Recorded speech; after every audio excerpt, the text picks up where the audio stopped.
के आसपास हुई। और न्यूक्लियस की डिस्कवरी चालू कर दिया, ठीक। न्यूक्लियस की डिस्कवरी जो है वो 1831। अब उन्होंने कहा कि सर जी गलत बोल गए, ये तो फंस गए सर। जब इलेक्ट्रॉन माइक्रोस्कोप की डिस्कवरी, फिर से सुनो, कौन सा माइक्रोस्कोप की डिस्कवरी 1950 में हुई है, तो फिर न्यूक्लियस 1831 में इलेक्ट्रॉन माइक्रोस्कोप से कैसे ढूंढ लिया गया? सर जी जब मैं पढ़ा रहा था आपने ध्यान नहीं दिया, मैं आप फिर से ध्यान दिलाता हूं। मैंने आपको बोला था कि जब भी न्यूक्लियस का स्ट्रक्चर आप देखेंगे तो आपको न्यूक्लियर मेम्ब्रेन सिंगल मेम्ब्रेनस दिखेगी, डबल मेम्ब्रेनस दिखेंगी। और इन डबल मेम्ब्रेनस के बीच का स्पेस 10 से 50 नैनोमीटर, 10 से 50, और ये 10 से 50 नैनोमीटर की डिस्टेंस कंपाउंड माइक्रोस्कोप नहीं ला सकती, इलेक्ट्रॉन माइक्रोस्कोप लाएगी। कौन सी? तो याद रखना, न्यूक्लियस भले 1831 में किसी कंपाउंड या सिंपल माइक्रोस्कोप से डिस्कवर किया गया होगा, मैं नहीं जानता किससे किया गया होगा, लेकिन आई एम श्योर, 200% श्योर कि न्यूक्लियर मेम्ब्रेन के बीच का जो स्पेस है, जिसका नाम क्या है, पेरी न्यूक्लियर स्पेस, फिर से बोलो, पेरी न्यूक्लियर स्पेस को ढूंढने के लिए नैनोमीटर तक जाना पड़ेगा। किसका? और नैनोमीटर तक का रिजोल्यूशन केवल इलेक्ट्रॉन माइक्रोस्कोप कर सकती है। कौन?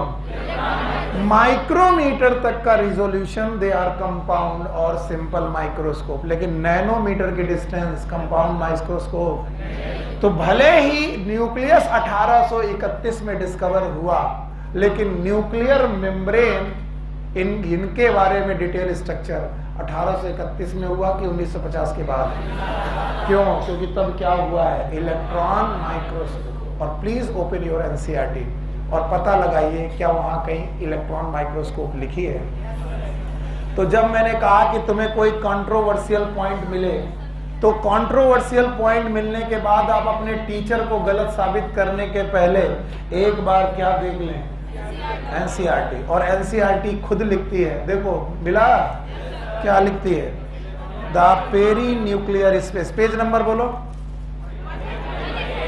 138 पेज नंबर में कहीं अगर इलेक्ट्रॉन माइक्रोस्कोप लिखा है तो उसे अंडरलाइन कर लो।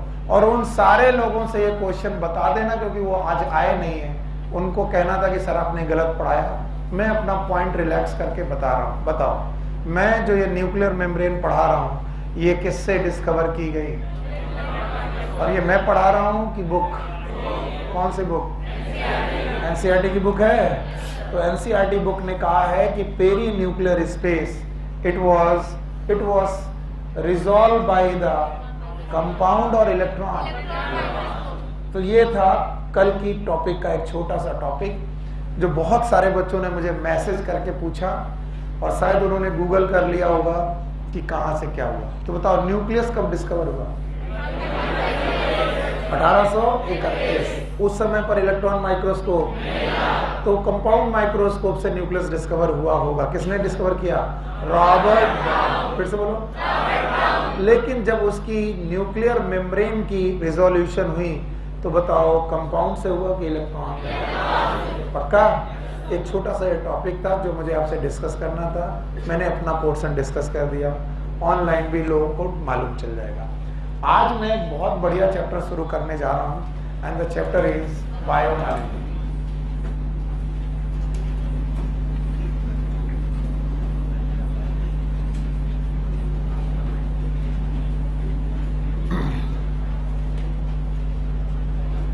तो साइटोलॉजी में जो दूसरा टॉपिक है it is known as biomolecules. और बायोमॉलिक्यूल की शुरुआत एक पैराग्राफ से होती है जिसमें उन्होंने एनालिसिस की बात की है, पहले ही पैराग्राफ। उन्होंने कहा कि तुम ह्यूमन बॉडी की एनालिसिस करो।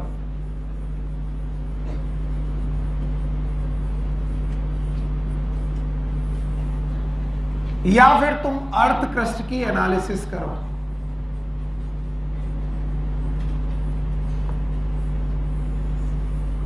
दोनों में एलिमेंटल कंपोजिशन सेम मिलेंगे। फिर बोलो क्या मिलेंगे? मेरे पिताजी से बात बताओ तो वो इसे अध्यात्म की तरफ ले जाते हैं, बोलते हैं सुनील मिट्टी का शरीर है, मिट्टी में मिल जाना है। फिर वो थोड़ा और आध्यात्मिक होते हैं, बोले क्षिति जल पावक गगन समीरा पंच तत्व से शरीरा, मतलब 5 तत्व से हमारी बॉडी बनी है, क्षिति जल पावक गगन और समीर। एकदम परफेक्ट बात है, क्योंकि ओरिजिन ऑफ लाइफ इस दुनिया में जब हुई तो समुद्र में हुई, और समुद्र में अर्थ क्रस्ट का ही मटेरियल पड़ा होगा। और आपको मालूम है जो अर्थ क्रस्ट की एनालिसिस है वही किसकी होगी? ह्यूमन। यानी जो जो मिनरल एलिमेंट अर्थ क्रस्ट में है क्या वही मेरी बॉडी में होंगे? तो हैदराबाद की एक लेबोरेटरी ने आपको एक डाटा दिया है जो एनसीईआरटी ने लिख दिया है। पेज नंबर 43 143 आपकी पहली क्लास है बच्चा। हाँ, बहुत ध्यान से समझना, ओके, क्योंकि पहले दिन लोग मुझसे गुस्सा भी बहुत हो जाते हैं। हाँ, बहुत ध्यान से समझना। चलो भाई, तो जब हम लोगों ने क्या किया? एनालिसिस। किसका किसका किया? अर्थ क्रस्ट और ह्यूमन। तो हमें कुछ एलिमेंट की लिस्ट मिली, सारी लिस्ट नहीं लिखी है, जितनी लिस्ट लिखी है उसको समझने की कोशिश करिए। और इस लिस्ट में निमोनिक्स बनाएंगे। कॉन्स क्या बनाएंगे? बोलो क्या? अब बोलो carbon, hydrogen, oxygen, nitrogen, sulphur, cons. इसके बाद नाकामक्सी। यस, अजीब सा नाम है, नाकामक्सी। अब जरा इसको पढ़ो। Sodium, calcium, magnesium, silicon. हाँ, अब बोलो कॉन्स, नाकामक्सी, कॉन्स। अब इसे एलिमेंटल फॉर्म में बोलो। Carbon, hydrogen, oxygen, nitrogen, sulphur, sodium, calcium, magnesium. इतने एलिमेंट रट्टा मारने के लिए कहे जाते तो ना कर पाते, लेकिन निमोनिक्स से कितना आसान है। बोलो निमोनिक्स क्या बनाया? कॉन्स एंड नाकामक्सी। ऐसा नहीं कि इसके अलावा एलिमेंट नहीं मिलेंगे, मिल सकते हैं। कोई अंगूठी पहने होगा, सोना मिल सकता है, कोई चांदी पहना होगा, चांदी मिल सकता है, लेकिन वो बॉडी में मिलेगा कि बॉडी के बाहर? कुछ लोग बोलेंगे हे भगवान, कार्बन हाइड्रोजन थोड़ी ना पहनती हूँ मैं तो हीरा पहनती हूँ। तो हीरे में भी क्या है? तो बताओ कॉन्स, नाकामक्सी। बोलो carbon, hydrogen, oxygen,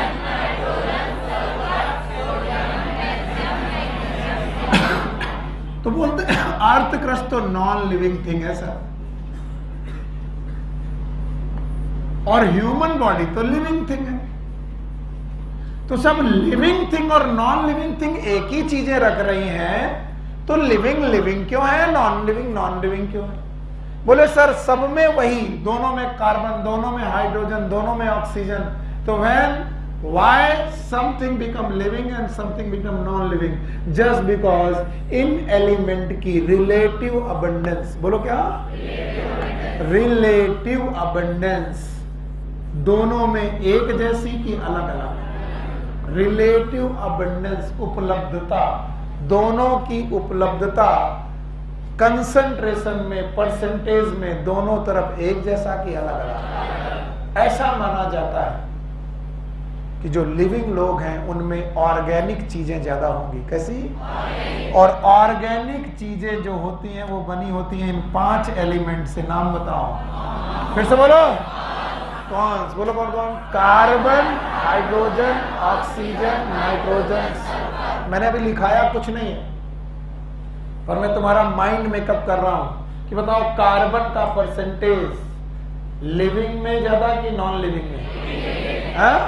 Because they make organic substance, because they make। गड़बड़ मत करो, बुक देखना बंद करो और मेरे साथ आओ रेजोनेंस में, वरना मैं पढ़ाते रह जाऊंगा तुम्हें कुछ समझ में नहीं आएगा। मैंने कहाँ की एनालिसिस की? अब बुक मत देखना, कहाँ और दोनों में सेम एलिमेंट मिले, पर क्या सेम एलिमेंट की कंसंट्रेशन भी सेम मिली? इनका मतलब दोनों में रिलेटिव अबंडेंस सेम है कि अलग अलग? और इसका कारण यह है कि बंदा लिविंग है तो रखेगा ऑर्गेनिक, कम की ज्यादा। और ऑर्गेनिक बनाने वाले element carbon, hydrogen, oxygen, nitrogen, sulphur, इनकी मात्रा कहां ज्यादा और कहां कम? पक्का? आओ डेटा देखते हैं। अब देखिए नोटबुक, अब देखिए बुक। बताइए कार्बन का परसेंटेज 0.03% ड्राई वेट है। हाइड्रोकार्बन का परसेंटेज ह्यूमन बॉडी में 18.5%, 18.5%। आपने जो टेबल देखी उसमें कार्बन पहले लिखा कि हाइड्रोजन? तो मैंने पूछा कार्बन और आपने बोला क्या? हाइड्रोजन, क्योंकि तुम हो कुंद बुद्धि। कार्बन पहले लिखा कि हाइड्रोजन, पर मेरे निमोनिक्स में हाइड्रोजन पहले नहीं आ रहा, पहले कहा कार्बन। तो बताओ कार्बन बोलो 0.0। मुझे तुम्हें ये कटवाना है बी का भी, इसे तुम तैयार हो? इधर बोलो, इधर। पक्का? अब देखो हाइड्रोजन 0.14। अभी पूछ लेंगे हम, सबसे पूछेंगे तभी आगे। पॉइंट, अच्छा बताओ यहां पर 0.5। Thank you very much. Oxygen दिख रहा है? बोलो 46.6। यहाँ 0.0 का कोई मतलब नहीं आता है। पॉइंट के बाद बिटिया 0 लगाओ, चाहे 1000 लगा दो, कोई फायदा नहीं। 65%। अभी कुछ लोग सोच रहे पढ़ाने दो, क्या फर्क पड़ता है, बतिया रहे। और अभी मिटा के पूछूंगा और डंडा मारूंगा। आज ये पूछैया होगी। बोलो कार्बन, इधर इधर इधर इधर इधर। Nitrogen negligible. कैसा? अरे मेरे बच्चे, आर्थ कष्ट में कितना है? कितना दिया है? Very little. It is negligible लिखेंगे, वेरी लिटिल की जगह नेग्लिजिबल लिख लो मेरी जगह। और बताओ यहां पर 3.3। अच्छा बताओ सल्फर 0.03, यहाँ 0.3। अब मैं पक्के के साथ बोल रहा हूं कि तुमको कुछ नहीं आया। देख लो घूर घूर के, देख लिया सर, हमको याद हो गया, याद हो गया। अरे वो बुक में लिखा है, यहाँ लिख रहे, बिटिया दोबारा लिख रही। देखो कितनी बेवकूफ है प्रभु। एनसीईआरटी में लिखा है और एनसीईआरटी के बगल वाले पेज में फिर से उतार रही है। देवी आप धन्य, आपके चरण कहाँ हैं?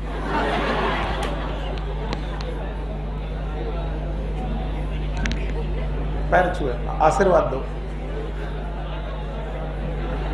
छू लिए।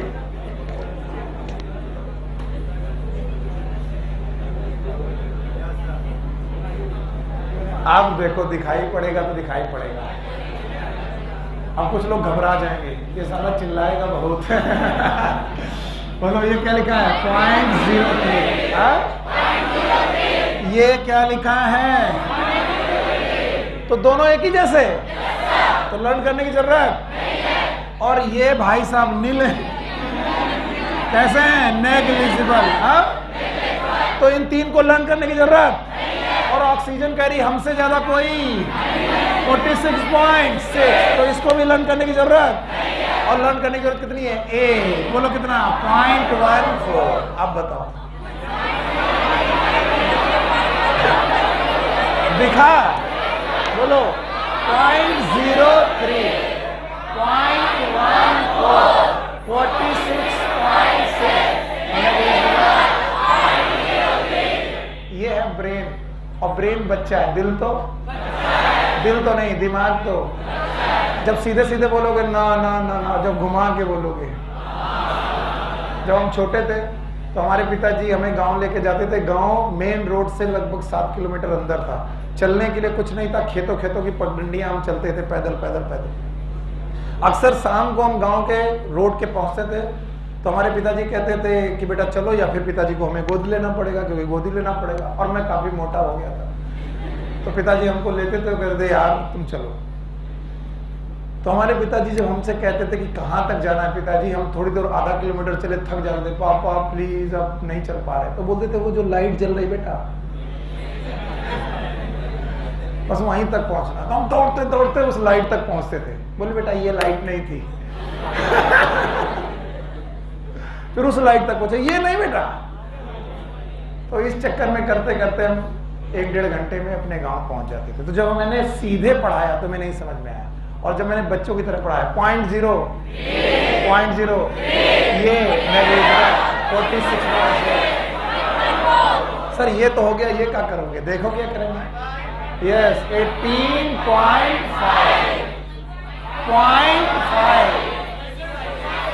65। 3 लोग तो 5 में निपट गए, बोलो कौन। 18.5 0.5 65। आप 2 लोग 3.3 और 0.3 नहीं आया, 3.3 और अब बता दोगे पक्का। अब हम ऐसे पूछेंगे नहीं, ऐसे पूछेंगे, बोलो 0.03 0.14 46.6 3.3। याद हो गया पक्का। अब बेटा तुमको मैं गारंटी बोल रहा हूँ 3 दिन बाद तुम्हें कुछ नहीं आएगा। ये केवल टीचर अपनी क्लास अच्छा करने के लिए ऐसा करता है, ये हर टीचर करता है, मैं नहीं करना चाहता हूं। एक नोट बना, 15 या 20 पेज की एक छोटी सी नोटबुक आती है, बिल्कुल बहुत पतली नोटबुक आती है। चला गया क्या फिर 15 या 20, ये भगवान बीच में चला गया था। 15 या 20 की नोटबुक आती है और इस नोटबुक में आप सारे चार्ट लिख लेंगे बिना किसी लाग लपेट के। अभी बहुत सारे चार्ट मिलने वाले हैं बायोमॉलिक्यूल में, इसके अलावा डीएनए फिंगरप्रिंटिंग वाले चैप्टर मॉलिक्यूलर बेसिस में। तो जहां जहां जो चार्ट है उन चार्ट को उस चौपतिये में लिख लेंगे। और जिस दिन एग्जाम होता है उसके 2 दिन पहले एंग्जाइटी आपको बहुत होती है। 2 तरीके की एंग्जाइटी होती है। पहली तरीके की एंग्जाइटी ये होती है सब कुछ पढ़ लिया, आप कुछ नहीं पढ़ने का मन है। और एक तरीके की एंग्जाइटी होती है जब कुछ नहीं पढ़ा तो आप कहाँ पढ़े। कुछ लोग कहते हैं सर सब पढ़ लिया, इतनी बार पढ़ लिया, आप क्या पढ़े सर, एंग्जाइटी हो रही। तो उस दिन ये चौपतिया उठाओ और जितनी चार्ट है उनका एक बार रिवीजन करो। ये अभी याद होगा और तुम 2 दिन में भूल जाओगे, बिकॉज हमारे ब्रेन में 2 मेमोरी होती है, एक कौन सी, शॉर्ट और एक, और जिनमें ज्यादा गणित चलती है, बहुत सारे न्यूमेरिकल्स होते हैं, वो लॉन्ग टर्म में नहीं जा पाते। किसमें जाते हैं, शॉर्ट। तो आज मैं तुमको बहुत अच्छा फील करा सकता हूँ कि सर ने बड़ा अच्छा पढ़ाया, लेकिन ये स्टे करेगा कि नहीं करेगा, नहीं करेगा। तो आप इसे कब के लिए तैयार करेंगे। अब बोलो, ये दिखाई पड़ रहा है, बोलो।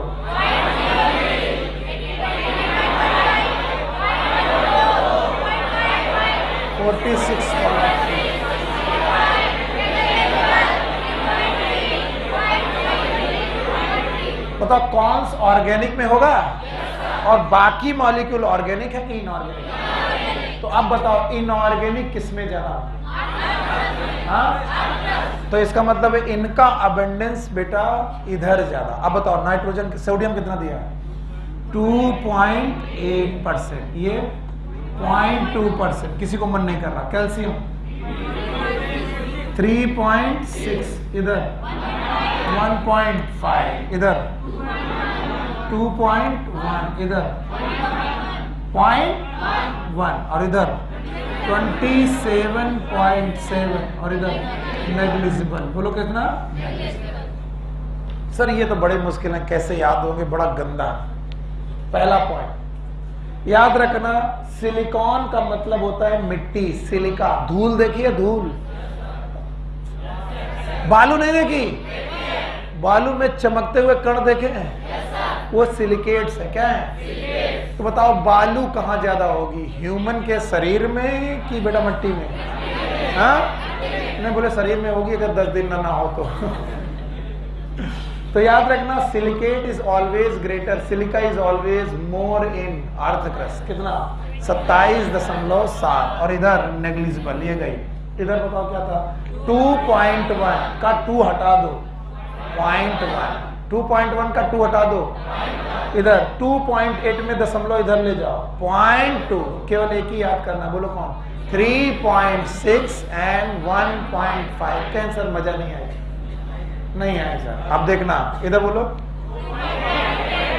2 पॉइंट आगे लाओ, 0.2 नहीं आया, अब आ रही है मजा, बोलो 3.6, इसी को लर्न करना है केवल, 3.6 1.5, बोलो मैग्नीशियम 2.2 हटा दो और बताओ 27.7। और देखना ब्रेन कितना चालाक है। अब बुक मत देखना, ब्रेन ने जुगाड़ पैदा कर लिए होंगे, भले तुमको लगता कि तुम्हें नहीं आता, ब्रेन ने जुगाड़ पैदा कर लिए, देखना 0.03। अब मैं कुछ नहीं कर रहा हूं और तुम एक ट्राई करो, बुक में मत देखना, नोटबुक में मत देखना, मम्मी कसम है, 0.14, 46.6 negligible,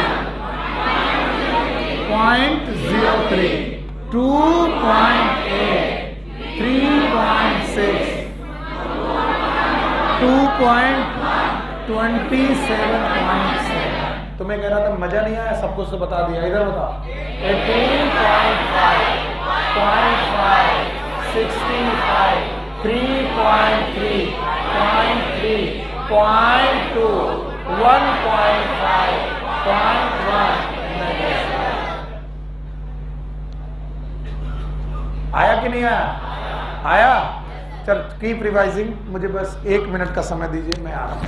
आप लोग रिवाइज करिए, जल्दी रिवाइज करिए।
ओके बेटा, टेबल लर्न कर ली, और टेबल लर्न करने में अब आप लोग को ये टेबल अपने मन से बना के देख देनी है। तो बताओ बायोमॉलिक्यूल में सबसे पहले हमने एनालिसिस की 2 जगह पर, किसकी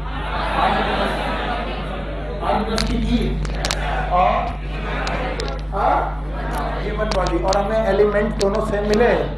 इसको पढ़ाने का केवल इतना आइडिया है कि दोनों तरफ एलिमेंट डिफरेंट है कि सेम मिले, पर दोनों में एबंडेंस सेम है कि अलग अलग। कॉन्स कहां पर ज्यादा? ह्यूमन बॉडी में। नाकामक्सी कहां पर ज्यादा? तो carbon, hydrogen, oxygen, nitrogen, sulphur, they are greater in human body, और बाकी नाकामक्सी कहां पर? हाँ, तो बोलते ही एनालिसिस आपने की कैसे। तो अगला टॉपिक है how to analyse, the specimen. पूरा टॉपिक आपकी बुक में है, वो आप देख के लीजिएगा। तो मैं बताऊंगा हाउ टू एनालाइज। याद रखना, किसी भी बायोलॉजिकल टिश्यू की 2 तरीके से एनालिसिस कर सकते हैं। एक तरीके की एनालिसिस को हम लोग बोलते हैं organic molecular analysis. Organic molecular analysis. और दूसरी तरीके की analysis it is known as inorganic molecular analysis.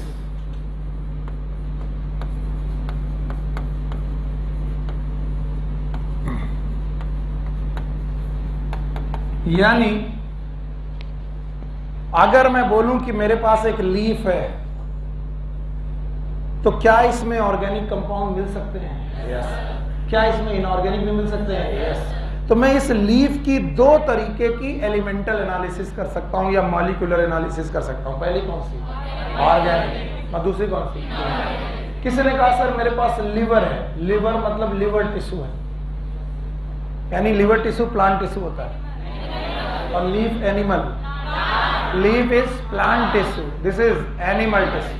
इन दोनों टिश्यू में मुझे सर एनालिसिस करनी है, तो मैं कितने प्रकार की कर सकता हूं? दो। एक कौन? ऑर्गेनिक मॉलिक्यूलर एनालिसिस, दूसरी ऑर्गेनिक मॉलिक्यूलर एनालिसिस में मैं क्या ढूंढ रहा हूं? Organic molecule. क्या ढूंढ रहा हूं? और इनऑर्गेनिक में तो बताओ, सबसे पहले अगर एनालिसिस करनी है तो कौन सी करोगे? ऑर्गेनिक। आइए, ऑर्गेनिक एनालिसिस करते वक्त सबसे पहला काम है कलेक्शन ऑफ स्पेसिमेन। आप वो स्पेसिमेन ढूंढ के लाइए जिसमें पता लगाना चाहते हैं कि क्या क्या मॉलिक्यूल हो सकता है। तो स्पेसिमेन लाते वक्त आप कोई प्लांट टिश्यू ला सकते हैं।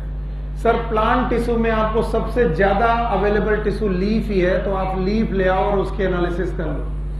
आप सर एनिमल टिश्यू ला सकते हो, ये सुनील सर के हर्ट को पढ़ना है तो हर्ट काट के ले आओ सुनील सर का, नहीं हाँ बचे ना सर, हर्ट हमारा ले जाओगे हम बचेंगे? अबे कौन है?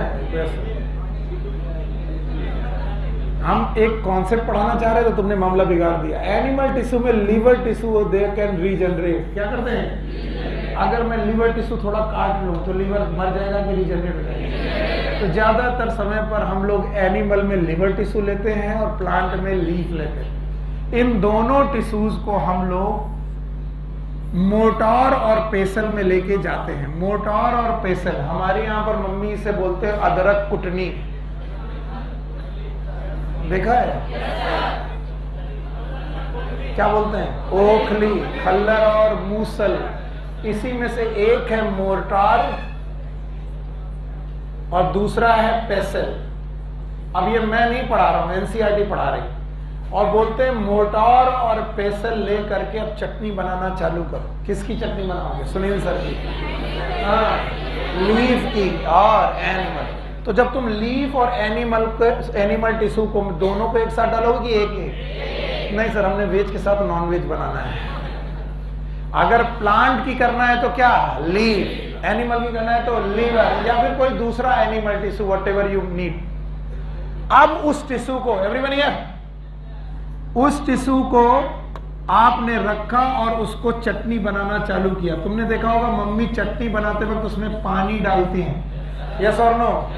पानी डालने का कारण ये होता है कि चटनी में लिक्विफिकेशन हो जाए, लेकिन आपको पानी की बजाय सॉल्वेंट डालना है। क्या डालना है? और ये सॉल्वेंट है ट्राइक्लोरो एसिटिक एसिड। बोलो क्या भाई?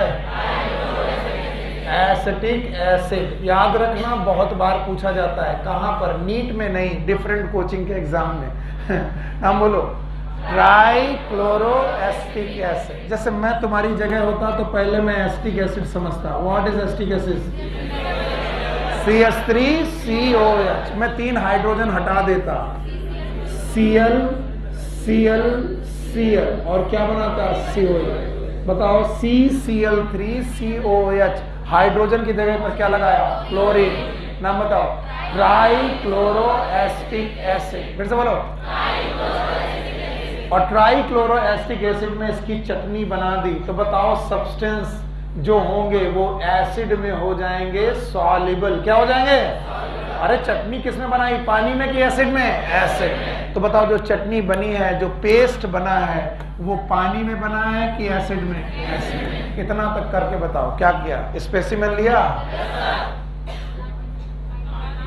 स्पेसिमेन लिया, मोटार और पेसल में डाला, कूटना चालू किया, पानी डाल दिया। क्या लग रहा? Trichloro acetic acid. फिर से बोलो।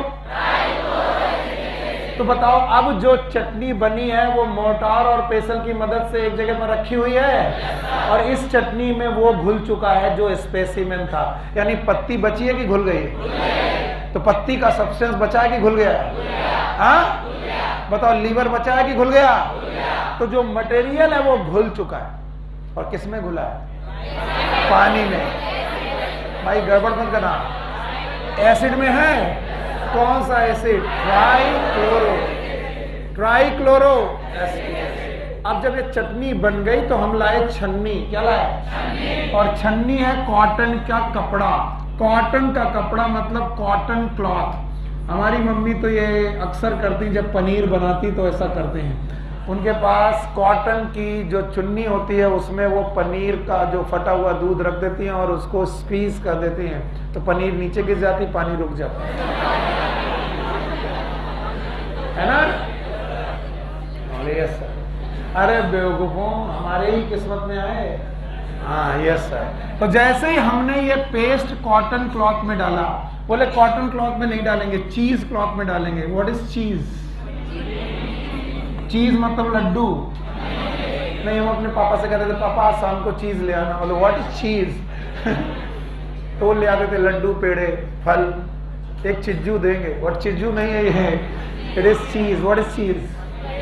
पनीर। तो पनीर को बनाने वाला कपड़ा लो या फिर कॉटन का कपड़ा लो, उस कपड़े में ये चटनी उड़ेल लो और चटनी उड़ेलने के बाद उसको करो स्ट्रेन। बताओ एनसीईआरटी क्या क्या लिखवाती है?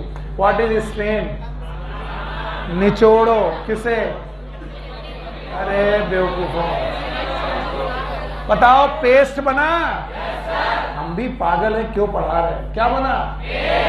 पेस्ट किसका बना? टमाटर की चटनी का। आधे से ज्यादा तो सो जाएंगे। क्या हमने सैंपल लिया था? मोटार पेसल में डाला था, एसिड में घोला था, वो एसिड सॉल्युबल जो पेस्ट बना उसको कपड़े में डाला और उसके बाद घोल बेटा स्ट्रेन किया। स्ट्रेन मतलब निचोड़ दिया। तो निचोड़ने पर कुछ चीजें नीचे गिरी होंगी। यस और नो? बताओ, जो लिक्विड होगा वो नीचे आया होगा कि ऊपर रह गया? और जो कपड़े में रह गया होगा वो लिक्विड की सॉलिड। तो चटनी का कुछ पोर्शन निचोड़ने पर नीचे आ गया। नीचे हर हालत में एसिड जरूर आया होगा। क्या आया होगा? क्योंकि एसिड एक लिक्विड है। क्या है? तो एसिड के साथ जो भी सब्सटेंस आया होगा वो होगा एसिड सॉल्युबल। अब मरे हो तो बोलो क्या होगा? और ये फिल्टर हो गया। क्या हो गया? इसलिए इसका नाम रखा गया फिल्टरेट। बोलो। तो बताओ, निचोड़ने पर जो बाहर आ गया उसका नाम फिल्टरेट, और जो कपड़े में रह गया that is known as retained. Retained मतलब रिटेंटेड। जो कपड़े में रह गया उसका नाम, कुछ बच्चे बोल ही नहीं पाते, बोलो क्या रहेगा? रिटेंटेड। बोलो। जो रिटेन रह जाए, जो फिल्टर हो जाए, तो बताओ कौन नीचे निकल गया? तो जो फिल्टर हुआ है वो। और अगर एसिड सॉल्युबल फिल्टर हो गया है तो इसका मतलब ऊपर जो बचा है वो एसिड सॉल्युबल की इनसॉल्युबल। क्यों? क्योंकि भैया अगर भैया एसिड सॉल्युबल होते तो रुकते कि निकल जाते? तो बताओ ये एसिड सॉल्युबल की इनसॉल्युबल। तो बताओ चटनी के कितने पोर्शन बने? एक कौन? और एक एसिड। अच्छा, तो चाय तो सबने बनाई होगी, कम से कम बनती हुई देखी होगी।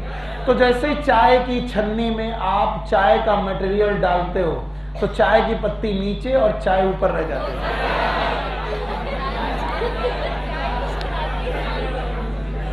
सर आज कुछ अपना अपना लग रहा पढ़ा। चाय बना रहे हो, चटनी बना रहे हो।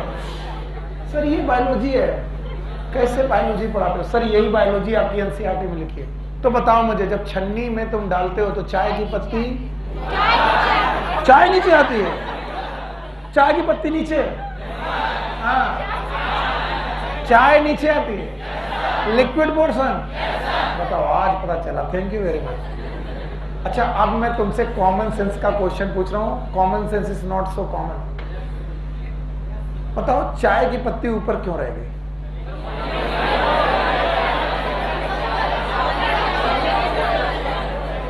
हाँ भाई, तुम बता रहे हो कुछ। खड़े हो, खड़े हो, खड़े हो।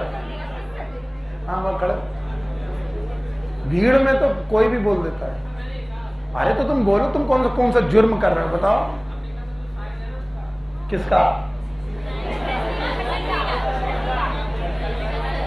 क्लास को खराब मत करो। ऐसा ना हो मजाक मजाक में क्लास बेकार हो जाए। हाँ, सर चाय के छन्नी का साइज छोटा नहीं है पागल,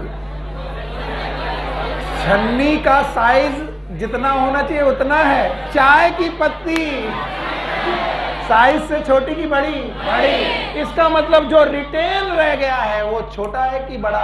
बड़ा। नहीं आया। और जो बह गया, हाँ, तो मैं पक्का कह सकता हूं कि रिटेंटेट में छोटे मॉलिक्यूल होंगे कि बड़े? These are known as macromolecule. फिर से बोलो। और छोटे वाले माइक्रो। अब देखना, कुछ सो रहे होंगे और वो कुछ कहेंगे कि पता नहीं क्या पढ़ा रहा है, ऐसे समझ में आता है। बैठो बेटा, शाबाश। और जो वहां तक पहुंचा देगा वो राजा बाबू, जो नहीं पहुंचाएगा वो जमाई ले को आराम आराम से है। हमने सैंपल लिया, मोटार पेसल में डाला, पानी डाला, एसिड डाला, एसिड डाल के चटनी बनाई। एसिड कौन सा डाला? एक बच्चा सीख गया मेरा, ट्राई क्लोरो डाल दिया। डालने के बाद चटनी बन गई? नहीं बनी। चटनी को कपड़े में डाला, कपड़े को निचोड़ा, कुछ नीचे आया, कुछ ऊपर रह गया। कपड़े में जो रह गया टेंटेंटेट, रिटेंटेट, और जो आ गया, जो आया वो फिल्ट्रेट। सॉल्युबल कि इनसॉल्युबल? इनसॉल्युबल। Acid soluble. जो रुक गया, जो रुका वो छोटा कि बड़ा? जो आया छोटा वाला माइक्रो मॉलिक्यूल, बड़ा वाला अब दिख गया। तो हमें दिखाई पड़ा कपड़े के अंदर कुछ चीजें पड़ी हुई हैं और कुछ चीजें फिल्टर होकर के आ गई हैं। भाइयों बहनों, बड़े प्यार से बोलना चाहता हूं, चाहे कपड़े के अंदर रह गया हो वो भी सैंपल मटेरियल है। पत्ती ही अगर मान लो तुमने लीफ की तो लीफ का मटेरियल यहां भी रह गया, और जो बेटा बाहर आ गया वो भी सैंपल का ही मटेरियल है। यानी वो पत्ती जो कभी पत्ती होती थी आज कितने भागों में बट गई है? एक कौन? रिटेंटेट। और एक कौन? एक एसिड और एक। अब देखो, 3 टेक्निक लगाएंगे, पूछेंगे मैं बताना पड़ेगा। इन टेक्निक के नाम है एक्सट्रैक्शन। एक्सट्रैक्शन के दौरान मैं इन टेक्निक्स में, एक्सट्रैक्शन के दौरान इन मटेरियल को एक एक करके बाहर निकालना चालू करूंगा। इससे भी बाहर निकालूंगा, इससे भी बाहर निकालूंगा। एक्सट्रैक्शन करते वक्त हमें बहुत सारे मॉलिक्यूल, बहुत सारे 7 मिल जाएंगे। कितने मिल जाएंगे? 7। तो अब हम उन मॉलिक्यूल में से एक एक मॉलिक्यूल का आइसोलेशन करेंगे। क्या करेंगे? जब हम आइसोलेशन कर रहे होंगे तो इम्प्योरिटी आ रही होंगी। क्या आ रही होंगी? अरे तुम लोगों ने और देखे हैं, उनका आइसोलेशन करते पर इम्प्योरिटी आती है। तो जब आइसोलेशन कर चुके हैं तो हम उसका करेंगे प्यूरिफिकेशन। बोलो क्या होगा? प्यूरिफिकेशन। और ये 3 टेक्निक कर देंगे। पहले कौन? एक्सट्रैक्शन, फिर और आइसोलेशन और प्यूरिफिकेशन के बाद हमें मिलेंगे मॉलिक्यूल्स। मैंने बायोमॉलिक्यूल्स बोला कि मॉलिक्यूल? क्या मैंने बायोमॉलिक्यूल्स बोला? बायोमॉलिक्यूल नहीं बोला, मॉलिक्यूल। तो इन मॉलिक्यूल को मैंने कहां से निकाला? रिटेंटेट से भी और फिल्ट्रेट। बुक मत देखो पाल साहब, जो कुछ ऐसी चीजें उसमें नहीं लिखी उसमें कोशिश करता हूं कि तुम्हारे दिमाग में आ जाए। बताओ, रिटेंटेट का क्या किया? फिल्ट्रेट का क्या किया? उनसे मॉलिक्यूल निकाले, दैट इज, एंड क्या निकला? अब इन मॉलिक्यूल की हमने एलिमेंटल एनालिसिस। ये कैसे करते हैं? केमिस्ट्री सर पढ़ाएंगे आपको एलिमेंटल एनालिसिस। वैसे पढ़ा मैं भी सकता हूं लेकिन तुमको सर पढ़ाएंगे, ये अपने कोर्स में बायोलॉजी में नहीं। हर एक एलिमेंट का वेट निकाला, हर एक एलिमेंट का, मान लो कार्बन x ग्राम मिला और कार्बन के एटॉमिक वेट से उसका भाग कर दिया, तो जैसे ही एटॉमिक वेट या मॉलिक्यूलर वेट से भाग किया तो क्या मिले? मोल्स। तो मैंने मोल्स मॉलिक्यूल के निकाला कि एलिमेंट के? और एलिमेंट के जब मोल्स निकाले तो उन मोल्स की बेसिस पर मॉलिक्यूलर फॉर्मूला लिखा। क्या लिखा? जैसे मैंने लिखा CnH2nOn, क्या ये इंपीरिकल या मॉलिक्यूलर फार्मूला है? Yes sir. यानी उसमें C के N मॉलिक्यूल, तो H के 2N और O के N। इस तरीके से मैंने मॉलिक्यूलर फार्मूला लिखा। क्या लिखा? मॉलिक्यूलर फार्मूला तभी लिख पाएंगे जब हर एक एलिमेंट का मोल हमें पता चल पाएगा। जब हमने मॉलिक्यूलर फार्मूला लिखा तो देखा कुछ मॉलिक्यूल ऐसे मिले जिनमें कार्बन है। क्या है? बोलो। तो जितने कार्बन कंटेनिंग मॉलिक्यूल मिले, फिर से बोलो, जितने भी, हमने उनका नाम रख दिया बायोमॉलिक्यूल। बोलो क्या नाम रखा? और यही हमारे चैप्टर का नाम है। Now what is biomolecule? All the carbon containing molecule extracted from tissue. फिर से बोलो, पूरी definition, all the carbon containing molecule extracted from the tissue, it known as bio. यहां से यहां तक पहुंचा पाओगे? हमें तो डर है, तुम लोग को सब कुछ हाँ लगता है लेकिन पहुंचा नहीं पाते हो। बताओ, दो चीज मिले, एक रिटेंटेट और एक रिटेंटेट और फिल्ट्रेट में बेटा सैंपल है। इसको तीन पार्ट में बांटा। बोलो पहले, एक्सट्रैक्शन, आइसोलेशन, प्यूरिफिकेशन। मॉलिक्यूल मिल गया, पर अभी मॉलिक्यूल में क्या है हमें मालूम। तो क्या इसकी एलिमेंटल एनालिसिस की? हर एलिमेंट को अलग अलग पता किया और एलिमेंटल एनालिसिस करने के बाद उनका क्या लिखा? Molecular formula. क्या लिखा? और किसी मॉलिक्यूलर फार्मूला में अगर क्या निकला? कार्बन, तो चौड़े से बोला ये क्या है? बायो। तो what is biomolecule? All the carbon containing molecule extracted from. बेटा आपका नाम क्या है? अरीबा। खड़ी हो। पहले दिन आई है बच्ची, कल से ना आए ऐसा कुछ जुगाड़ करो। इतना खूसट क्वेश्चन पूछे कल के, बदतमीज, इसकी क्लास में नहीं जाना है ना। अरीबा बेटा, जब हम सांस लेते हैं तो कौन सी गैस छोड़ते हैं? सांस लेने के बाद जब छोड़ते हैं तो कौन सी गैस? CO2। CO2 में क्या है? कार्बन। क्या ये बायोमॉलिक्यूल है? क्यों? Yes, very fine answer. मैंने कई क्लासेस में पूछा, लोगों ने इसको बायोमॉलिक्यूल बोला। बोले सर ह्यूमन बॉडी एक लिविंग बॉडी है और ह्यूमन बॉडी CO2 छोड़ रही है और ह्यूमन बॉडी के टिश्यू से CO2 निकल रही है, तो मैं तो CO2 को ऑर्गेनिक मानूंगा या मानूंगी, क्योंकि आपने बोला है all the carbon containing molecule are biomolecule. तो ये भी कार्बन वाला है तो इसे बायोमॉलिक्यूल होना चाहिए। नो, बिकॉज ये टिश्यू की एनालिसिस से नहीं है। क्या हमारे टिश्यू को एनालाइज किया गया, एसिड में घोला गया, तब ये CO2 निकली है क्या? Because it is a gas. और तुमको जो मॉलिक्यूल मिलेंगे वो घुले हुए मिलेंगे। गैस घुली हुई मिलेगी कि नहीं मिलेगी? तो बताओ, CO2 आपकी बॉडी में निकलेगी जरूर, लेकिन वो बायोमॉलिक्यूल नहीं। Thank you very much, good, very good. चलो भाई, सही जवाब दिया अरीबा ने। अब बताओ, जब आप यहाँ तक पहुँचा दो मुझे, फिर मैं आगे बढ़ जाऊँ। पहुंचाओगे? चलो, आज हम लोगों ने एनालिसिस की थी, अर्थ क्रस्ट की? No sir. अर्थ क्रस्ट की और ह्यूमन बॉडी की? एक लिस्ट मिली। कॉन्स, नाका, मक्सी। एलिमेंट के नाम बता पाओगे? बोलो, carbon, hydrogen, oxygen, nitrogen, sulphur, sodium, calcium. बताओ कौन कहां पर ज्यादा? और नाकामक्सी कहां पर ज्यादा? दोनों में रिलेटिव डिपेंडेंस इक्वल क्या इक्वल? क्या इन्हें एनालाइज करने के तरीके याद हैं? एनालिसिस एक प्रकार की कि दो? अभी दो प्रकार में, एक का नाम ऑर्गेनिक, दूसरे का। आज हमने कौन सी पढ़ी? ऑर्गेनिक। ऑर्गेनिक के सारे स्टेप याद हैं? यकीन मानो स्टेप बहुत सिंपल है, लेकिन लोग भूल जाते हैं। चलो बताओगे, पहले सैंपल लिया, अब मोटार पेसल। मोटार पेसल लिया, उसमें सैंपल को कूटा। बताओ किससे? एसिड डाला, नाम बताओ? Trichloro acid.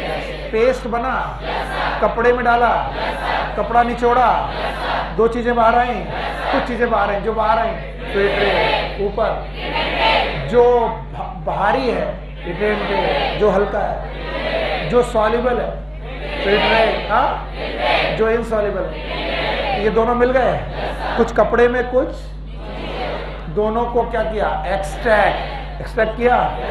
अब इसका क्या किया, फिर मॉलिक्यूल मिला, मॉलिक्यूल की क्या की, एलिमेंटल एनालिसिस, मोल्स निकाले, क्या लिखा, मॉलिक्यूलर फार्मूला। मॉलिक्यूलर फार्मूला लिखते वक्त क्या मिला, कार्बन। अगर कार्बन प्रेजेंट है तो बंदा बायोमॉलिक्यूल है। तो अगर मैं पूछूं व्हाट इज बायोमॉलिक्यूल, बताओ। All the carbon containing molecule extracted from tissue, it is known as। बहुत बढ़िया पढ़ रहे हो आप। इसके बाद है इनऑर्गेनिक एनालिसिस। अगर मुझे इनऑर्गेनिक सब्सटेंस की एनालिसिस करनी हो, इनऑर्गेनिक मॉलिक्यूलर एनालिसिस, तब मैं क्या करूं? बोले ये तो बहुत ही सिंपल तरीका है। बोले अब की बार फिर से सैंपल लेके आओ। सर मैं सैंपल ले आया। बोले इस पत्ती में तुम्हें क्या लगता है क्या क्या होगा? तो मैंने कहा सर इस पत्ती में वाटर होगा क्योंकि ये गीली दिख रही। बोले ठीक। बोले इसमें सर ऑर्गेनिक मटेरियल होगा, जो कि होता ही है, हर लिविंग चीज में ऑर्गेनिक मटेरियल होता है। और सर इसमें कुछ ना कुछ इनऑर्गेनिक मटेरियल भी होगा, इनऑर्गेनिक सब्सटेंस भी होंगे, सॉल्ट्स भी होंगे। तो बोले तुम क्या ढूंढने आए हो, पानी ढूंढने आए हो कि ऑर्गेनिक ढूंढने आए हो कि इनऑर्गेनिक? तो आपका एम है वाटर पता चल जाए, ऑर्गेनिक पता चल जाए कि इनऑर्गेनिक। तो आपके लिए वाटर वांटेड कि इनवांटेड, अनवांटेड। तो अब आप क्या करोगे, आप पहले इस पत्ती का वजन करोगे। इस पत्ती का वजन वाटर के साथ करोगे, इसलिए इसे बोलेंगे वेट वेट। बोलो क्या बोलेंगे, वेट वेट। जो अभी अभी पत्ती लेके आए हो इसे वेट वेट बोलेंगे, इसका नाम होगा फ्रेश वेट।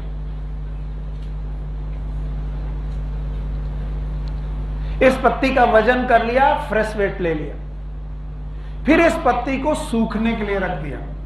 कुछ देर बाद ये पत्ती सूख जाएगी, एकदम मुरझा जाएगी। बताओ क्या निकल गया, हाँ? जो पानी निकल गया। तो अब जो पत्ती का मटेरियल बचा उस वेट को बोलेंगे ड्राई वेट। हाँ? अब मुझे बताओ वेट वेट और ड्राई वेट में किस बात का अंतर, वाटर। क्या इसमें ऑर्गेनिक है? नहीं है सर। क्या अभी भी इसमें ऑर्गेनिक है, इनऑर्गेनिक है? और मुझे क्या चाहिए, क्या नहीं चाहिए? तो किसी केमिस्ट्री टीचर ने हमको पढ़ाया था कि अगर किसी भी ऑर्गेनिक, किसी भी बायोलॉजिकल टिश्यू को तुम जला दो, क्या कर दो, बर्न कर दो। अगर तुम उसकी बर्निंग कर दो तो उसके ऑर्गेनिक पार्ट फ्यूम बन के उड़ जाते हैं। क्या बन के, फ्यूम। तो मैंने देखा फ्यूम उड़ा, उसमें CO2 उड़ गई, कुछ वाटर निकल गया, नीचे बची राख। क्या बची, अंग्रेजी में बोलते हैं एस। अब बताओ एस में पानी, ऑर्गेनिक मटेरियल। अब इसमें केवल क्या है, इनऑर्गेनिक। इनऑर्गेनिक मटेरियल है। और अगर अब इसकी एनालिसिस करोगे तो इसे बोलेंगे एस एनालिसिस। बोलो क्या नाम, सीक्वेंस बोलो। पहला वेट, अरे यार पहला वेट, वेट वेट, और फिर बर्निंग, बर्निंग से क्या मिली, एस। एस की क्या करोगे, एनालिसिस। अब बताओ राख में पानी मिलेगा, ऑर्गेनिक सब्सटेंस क्या मिलेगा?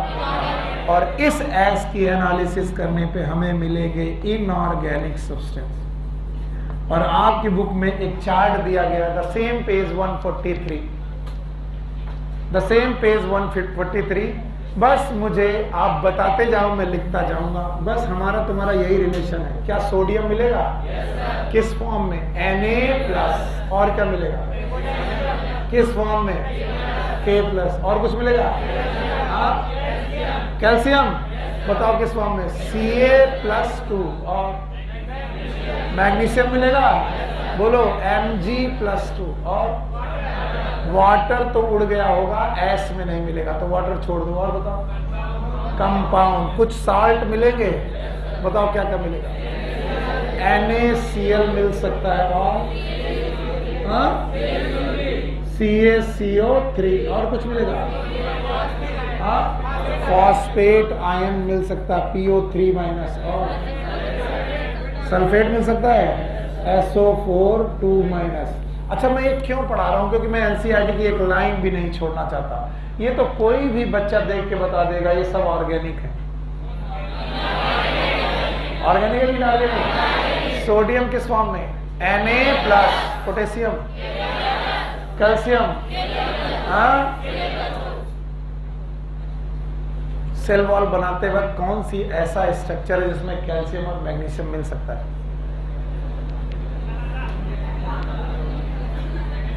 बहुत जोर का थप्पड़ मारेंगे, जिससे पूछ रहे उससे उसको बताया करो। मिडिल लेमला, बोलो क्या? कैल्शियम पेक्टेट और मैग्नीशियम पेक्टेट। तो जो तुम्हारी सेल वॉल होगी उसमें पाया जाएगा मिडिल लेमला। तो जब सब कुछ जल जाएगा, सेल जल जाएगी, सेल वॉल जल जाएगी, मिडिल लेमला जल जाएगा, तो उसमें सॉल्ट बचेंगे कैल्शियम के, मैग्नीशियम के। वो किस फॉर्म में आएंगे? Ca+। क्वेश्चन के लिए हमेशा तैयार रहो। मैंने पिछली बार भी तुमको छोड़ दिया था, अब मार पड़ेगी। बैठो। पिछली बार कितने नंबर आए नीट में? टोटल 169। क्या फर्स्ट ईयर था? अभी 169 से 669 तक जाना है। 500 नंबर ज्यादा चाहिए, मेहनत चाहिए डबल ट्रिपल और 10 गुना। हमेशा तैयार रहो कि ये कहां से आया होगा, ये लीफ में कहां से आया होगा? सेल वॉल याद है? Middle lamella. बैठ जाओ। तो ये बहुत बात करता है, खड़े हो। मिडिल लैमेला से लेकर सेल मेम्ब्रेन तक, आउटसाइड से इनसाइड, क्या सीक्वेंस? कौन सी cell wall?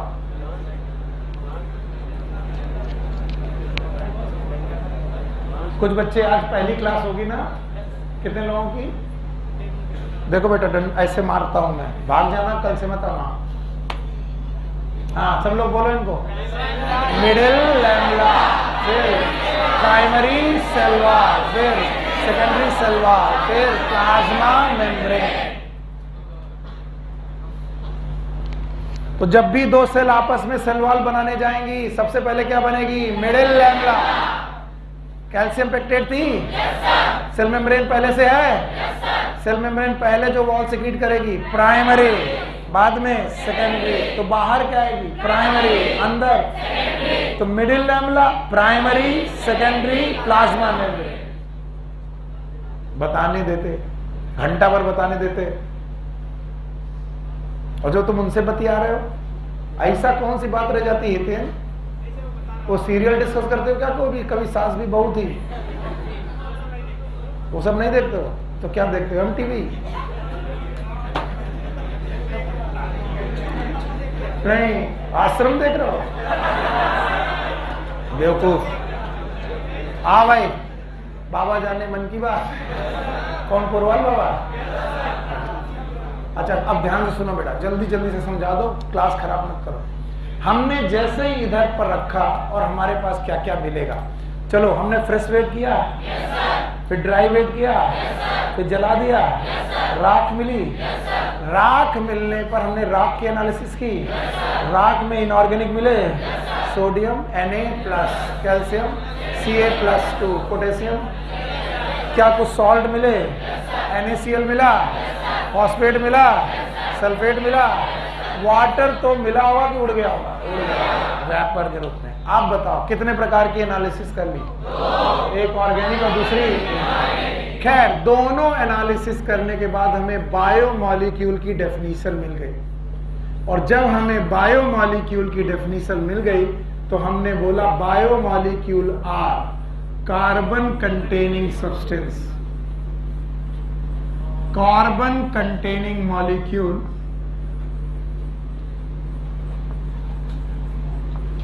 extracted from the tissue,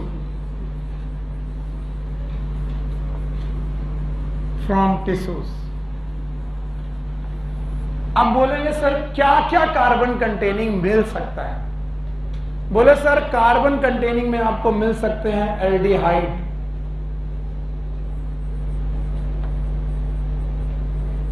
आपको मिल सकते हैं कीटोन्स, आपको मिल सकते हैं एसिड्स, आपको मिल सकते हैं बेस, एटसेट्रा। तो को लोगों ने मुझसे कहा तो क्या बायोमॉलिक्यूल भी इसी नाम से जाने जाएंगे? हमने कहा नहीं, इनमें से एल्डिहाइड और कीटोन्स ये शुगर के नाम से जाने जाएंगे।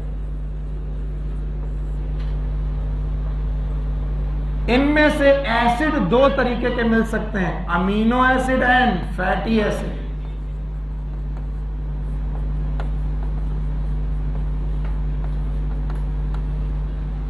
और बेस आपको नाइट्रोजन बेसिस के रूप में मिल सकते हैं।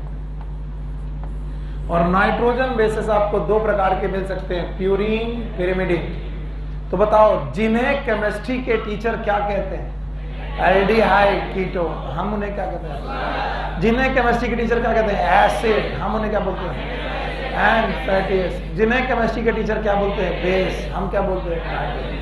तो केमिस्ट्री के टीचर के लिए वो हो सकता है कि वो एल्डिहाइड हो, वो कीटोन हो, हमारे लिए वो क्या है? शुगर। तो ये बायोमॉलिक्यूल हमको मिलने लगेंगे।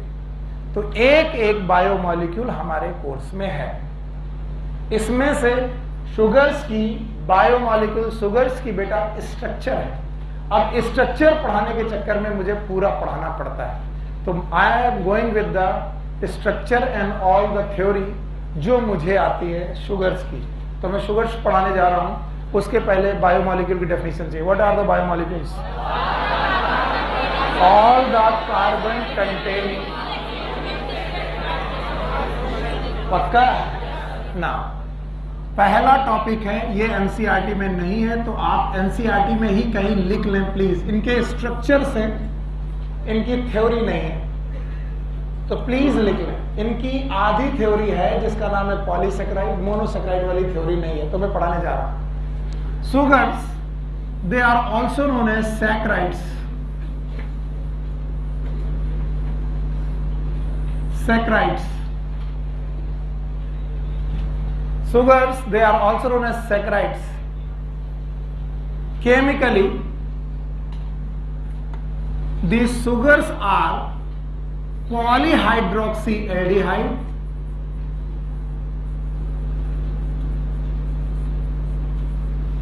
aldehydes or polyhydroxyketone.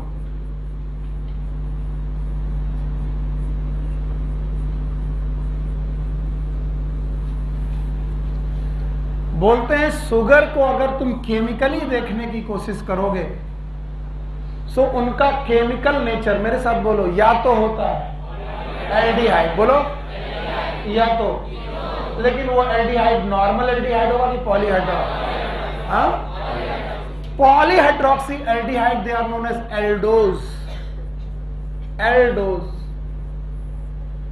And polyhydroxy ketone are known as ketose. So sugars are always end with the O's. O's. So polyhydroxyaldehyde or the polyhydroxyketones, they are known as saccharides. याद रखना, या तो इनका खुद का नेचर होगा पॉलीहाइड्रोक्सीएल्डिहाइड और पॉलीहाइड्रोक्सीकीटोन, या फिर कोई ऐसा molecule, any molecule which upon hydrolysis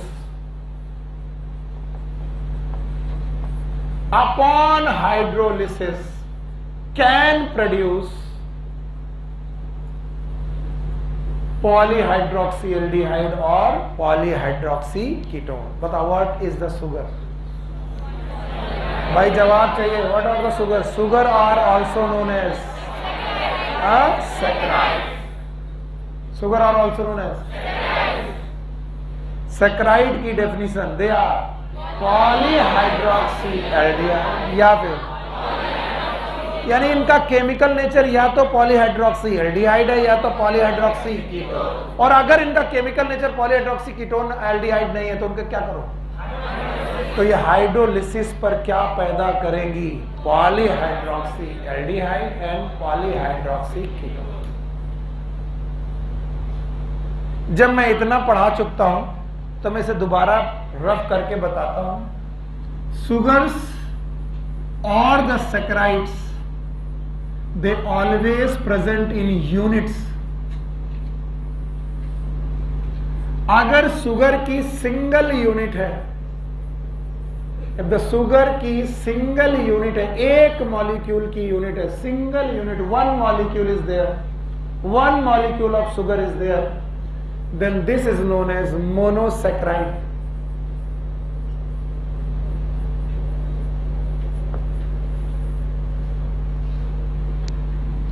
अगर शुगर की 2 से लेकर 10 यूनिट है, भाई कार्बन बोल रहा हूं कि यूनिट,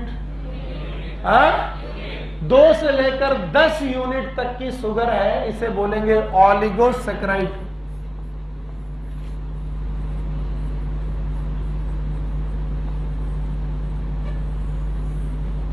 और अगर किसी भी शुगर में मोर देन 10 यूनिट प्रेजेंट है, शुगर की more than 10 unit, it is known as polysaccharide.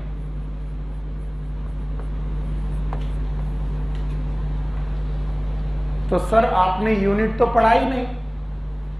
हाँ मैं जानता हूं मैंने यूनिट नहीं पढ़ाई, मैंने इसके पहले आपको एक डेफिनेशन पढ़ाई। चलो डेफिनेशन वापस करो। What was the definition of the sugar? Any molecule which have polyhydroxy aldehyde or it is known as sugar, also known as saccharide। अब अगर सैकराइड का एक ही मॉलिक्यूल है तो 2 से 10 है, और अगर 10 से ज्यादा है, पक्का? तो बताओ सैकराइड कितने फॉर्म में आती है? 3 नंबर मोनोसैकेराइड, ऑलिगोसैकेराइड। पहले हमें पढ़ना है मोनोसैकेराइड। आइए मोनोसैकेराइड पढ़ते हैं। बोलते हैं मैंने एक अल्कोहल पढ़ा, एवरीवन हियर, सबकी बेटा सबकी यहां पर जरूरत है। मैं तो केमिस्ट्री उतनी जानता नहीं, आप लोग की मदद आएगी तो मैं जान जाऊंगा। CH2OH, CHOH, CH2OH। बोलो ग्लिसरॉल। क्या इसमें एल्डिहाइड है? हाँ सर है। क्या इसमें कीटोन है? तो क्या ये शुगर है? नहीं। अब लोग कुछ लोग झांक झांक के देख रहे हैं कहीं इधर ना हो एल्डिहाइड। क्या इसमें एल्डिहाइड है? क्या इसमें कीटोन है? तो क्या ये शुगर होगा? नहीं हो सकता, क्योंकि शुगर इज, अब देखना, अब मैंने इसको मिटा दिया and now it become CHO। क्या ये एल्डिहाइड है? क्या ये पॉलीहाइड्रोक्सी है? Yes sir. पॉलीहाइड्रोक्सी मतलब एक OH की एक से ज्यादा। यस सर, एक से ज्यादा OH, पॉलीहाइड्रोक्सी। और ये क्या है? एल्डिहाइड। क्या ये ग्लिसरॉल से बनाया है? नाम है ग्लिसरल्डिहाइड। फिर से बोलो, ग्लिसरल्डिहाइड। बोलो क्या नाम है? क्या ये शुगर है? Yes sir. मन नहीं मानेगा लेकिन है। क्या उल्टा सीधा पढ़ा रहे हो? हम तो अपने बाबा सर से पूछेंगे। पूछ लो, ये शुगर है, बिकॉज शुगर की डेफिनेशन। क्या यहाँ पॉलीहाइड्रोक्सी है? क्या ये एल्डिहाइड है? No sir. तो मिनिमम कार्बन 3 चाहिए जिससे शुगर बन सकती है, मिनिमम। क्योंकि 2 कार्बन पर मुझे क्या चाहिए? OH, और 1 कार्बन या तो एल्डिहाइड या तो कीटोन। Y minimum 2? क्योंकि अगर 1 कार्बन पर OH हुआ तो वो पॉली होगा कि मोनो? और मुझे क्या चाहिए? पॉली। तो बताओ मोनोसैकेराइड में मिनिमम कितने कार्बन? 3। अब कुछ लोग पता क्या जाएंगे, घर में जाकर कंफ्यूज होंगे, क्या यार सर बोल रहे थे जब 2 से 10 हो तो ऑलिगोसैकेराइड होता है, इसमें 3 कार्बन है तो इसको मोनोसैकेराइड कहा क्या है? अरे भैया ये कितना मॉलिक्यूल है? 1। कितना? 1 मॉलिक्यूल में कितने कार्बन? 3। तो यहां कार्बन का नंबर लिखा है कि यूनिट का? तो बताओ 1 यूनिट में मिनिमम कार्बन 3। अब इधर देखो, CH3 CO CH3, बताओ ये क्या है?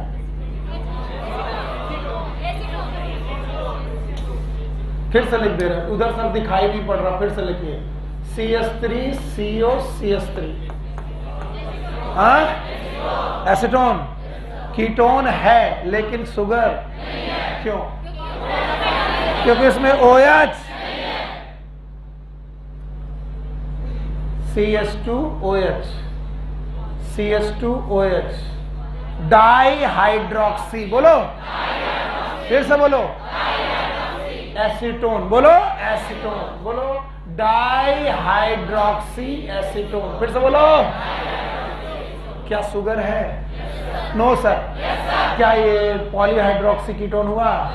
यस। क्या इसमें भी कितने कार्बन है? 3। नहीं आया? कुछ नहीं आया। क्या ये शुगर है? क्या ये शुगर है? No sir. पक्का? तो बताओ मिनिमम कार्बन कितने चाहिए? 3। पक्का? अब मैं इसे मिटा रहा हूं, अब तुम्हारी बुद्धि का इस्तेमाल दोबारा करेंगे। बताओ सैकराइड्स कितने प्रकार की? 1 इज, दूसरा 1 यूनिट, पक्का? 2 से 10 यूनिट, 10 से ज्यादा, और 1 यूनिट में मिनिमम कार्बन।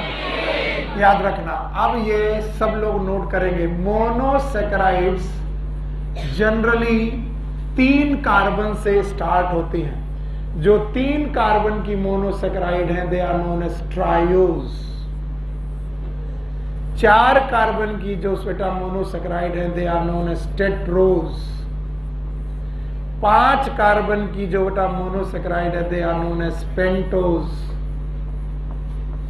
6 कार्बन की जो मोनोसैकराइड है they are known as hexose. 7 carbon की जो बेटा मोनोसैकराइड है it is known as heptose.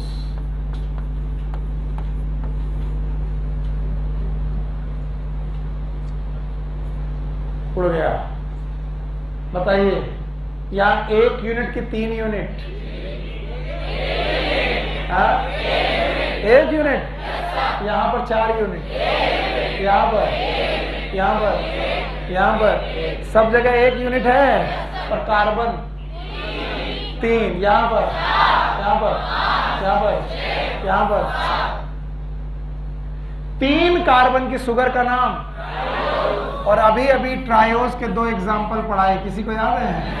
Number 1 glyceraldehyde, glyceraldehyde and DHA। What is DHA? Di hydroxy acetone.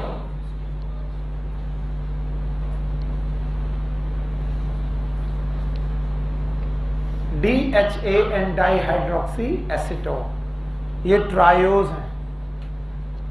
4 carbon की टेट्रोज, इसका एग्जाम्पल लिखो। स्ट्रक्चर अपने कोर्स में नहीं है, केवल एग्जाम्पल लिखो, एक बार पूछा गया। एरिथ्रोज।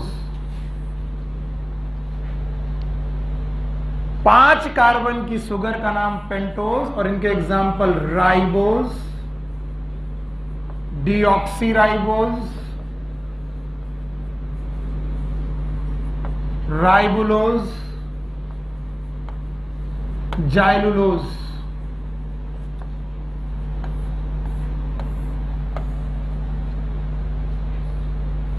छह कार्बन की शुगर में है, yes, they are known as glucose,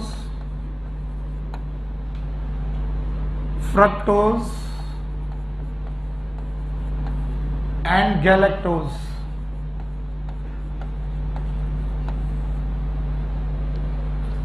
सात कार्बन की शुगर में है सीडोहेप्टुलोज,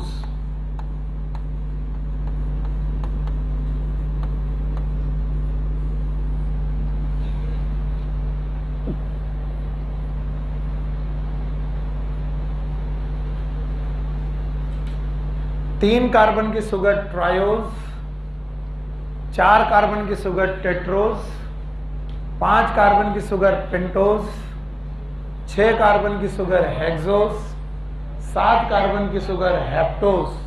और मोनोसैकराइड में केवल 3 कार्बन मिनिमम है और 7 कार्बन मैक्सिमम।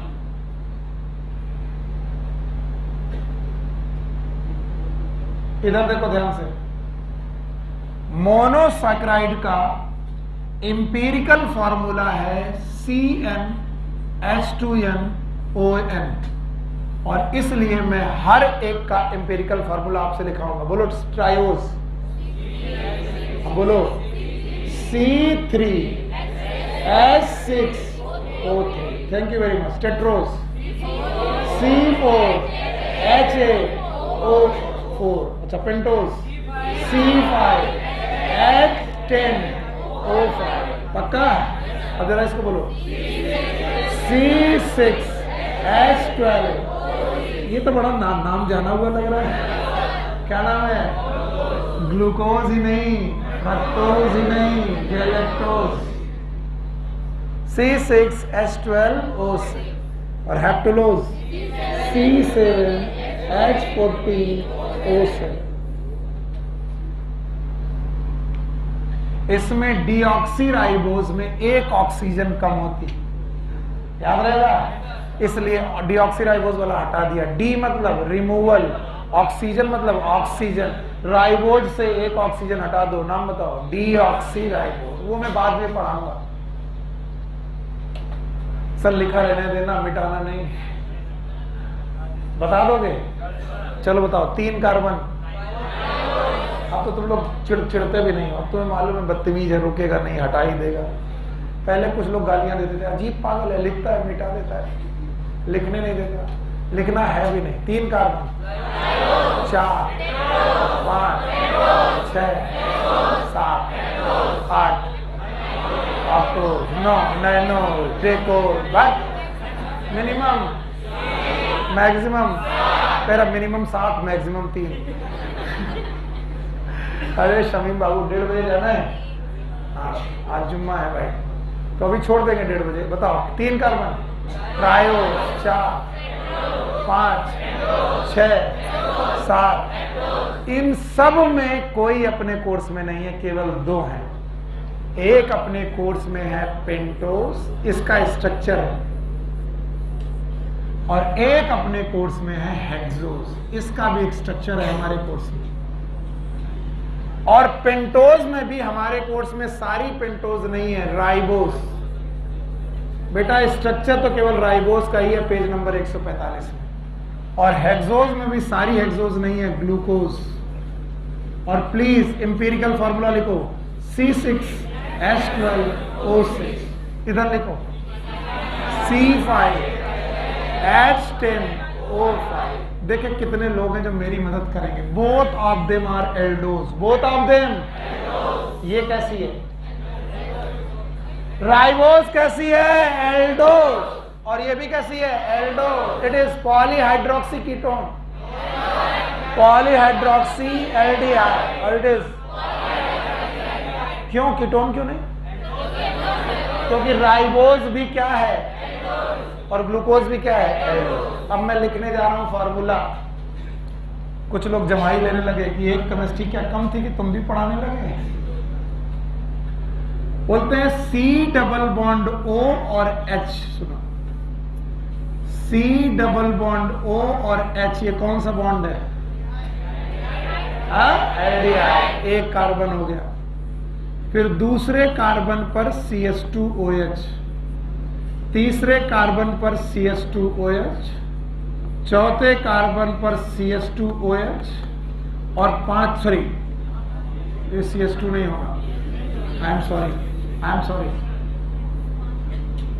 हमारे पहले कार्बन पर CHO, दूसरे कार्बन पर CHOH, दूसरे में CHOH, चौथे में CHOH, और 5वें में CH2OH। It is polyhydroxy aldehyde. 4 जगह OH, 1 जगह एल्डिहाइड, नाम है राइबोस। मुझे पक्का मालूम है तुम इसे बना दोगे। C double bond O, single bond, yes, पहले पॉइंट पर CHOH, फिर CHOH, फिर CHOH, ओके कितने हो गए? 4, फिर CHOH, फिर CH2OH। कोई अंतर नहीं है, बस एक कार्बन बढ़ा देना। राइबोस में कितने कार्बन? लिखो कार्बन नंबर 1 2 3 4 5। नंबरिंग किधर से चालू करते हैं? फंक्शनल ग्रुप से। इधर से चालू करें, इधर से। अच्छा, इधर से भी 1 2 3 4 5 6।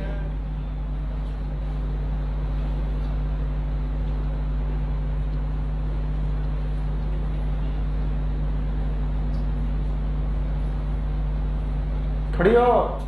हाँ, व्हाट इज कायरल कंपाउंड?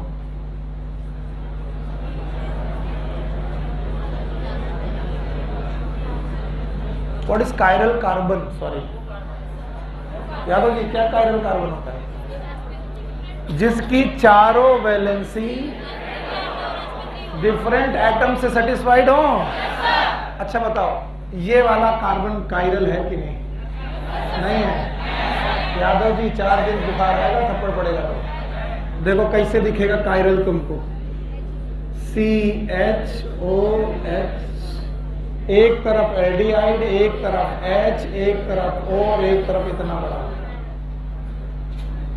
क्या ये कायरल है? ये है। अरीबा जी इधर ध्यान दो, मैं 2 मिनट में रुक जाएगा, फिर तुम कहोगे यार पहले दिन ही मजा नहीं आया, अपनी सहेली से बोलोगे तब भाई यार टीचर है इसके नहीं पढ़ने जाएंगे, हमारा नुकसान हो जाएगा। बैठो, शाबाश। कुछ नहीं आता तुमको। अरीबा जी इसमें कायरल है, इसमें कायरल कार्बन, इसमें भी क्यों नहीं? क्योंकि इसमें 2 H है। अच्छा इधर देखो, ये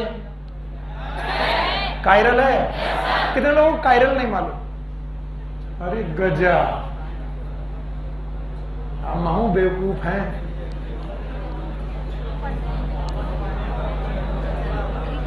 छूट गया तुम्हारा। बाबा का पढ़ाया हुआ आदमी मुर्दा पढ़ ले, मुर्दा भी कब्र से केमिस्ट्री चिल्लाता है। तुम हमें लगता है इस छोर में कहीं थे ही नहीं। आओ भाई, पेंटोज शुगर में कितने कार्बन? 5 लिख दे रहे। 1 2 3 4 5। कसम भगवान की, भवानी माँ की कसम, 5 कार्बन। अच्छा कितने कार्बन? 6। 1 2 3 4 5 6। अगर हम ऐसे पढ़ाने लगे ना तो फिर नर्सरी वाले आएंगे हमारे पास। हाँ, अब क्या ये कार्बन आपस में एक दूसरे से बॉन्ड बना रहे हैं? यस, बना दिया। क्या बढ़िया केमिस्ट्री पढ़ा रहे हो सर। ओके, बाबा की जान खतरे में है। अब बताओ, एल्डिहाइड बनाए, double bond O, single bond H, double bond O, single bond H। Aldehyde हुआ? एल्डिहाइड हुआ। अब मैं इनमें OH दे रहा हूं, इधर H, इधर OH, इधर H, इधर OH, इधर H, इधर OH, इधर H। लिखने के तरीके होते हैं, बाबा से पूछना। और इधर OH, H और H। बताओ इसकी 4 वैलेंसी में चारों एक जैसा कि अलग अलग?